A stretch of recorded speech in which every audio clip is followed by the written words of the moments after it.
So far we've mentioned that we need MVC to improve our code, but what does that actually mean? Which Swift files pertain to the model, the view, and the controller, and why? The answer is not always so clear. So let's look at the current state of our project to explain. I've already split the project into some virtual folders. You can see here we have model, the view, and the controller. In the model, we have all these Swift files which pertain to the movie database API client, and they all revolve around our main model for the project, which is a movie. There's one oddball in the model. You can see that we have the auth view controller, which obviously sounds more like a controller, but we bundle it here because it's used specifically for the authorization flow for the movie database. At this state of the project, the movie database client is only partially being utilized. Our main focus should be here on the TMDB client class, where I've mentioned that we need to migrate logic from the app delegate and view controllers into this class. We'll talk about this more later. Next, if we look at the view, the only class that we have is this bordered button. Some of you may be asking yourselves, why is the view so light? Shouldn't we also have our storyboard and our media files or anything that the user sees?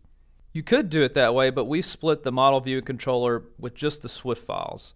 We do this because most of the actual view classes have already been built by Apple. The view classes I'm referring to are things like UI button, UI view controller, anything that's implemented in UIKit.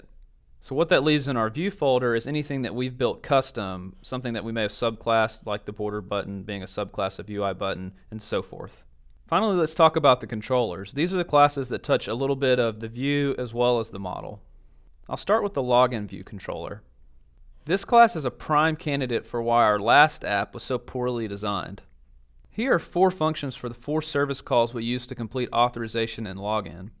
Each of these functions has a lot of duplication. They literally are all about the same thing, and what this does is it makes the controller really big and a really heavy class. What's worse is if we wanted to add more complexity to this, is that the controller would just keep growing and eventually it just becomes very hard to deal with. This is definitely a bad smell in software, all of this duplication, and what we want to do is try to figure out a way that we can make our code light and clean and reusable and migrate away all of this redundancy. And in iOS, a great way to fix this problem, or to think about fixing this problem, is by keeping your view controllers as light as possible. And to do this, we'll migrate the logic that is contained in calls like this getRequest token and move it into the model, into our API client. There's a great article about this called Lighter View Controllers over at objc.io, and it explains this fix as well as a few others. Although the article was written for Objective-C, the points still ring true for Swift.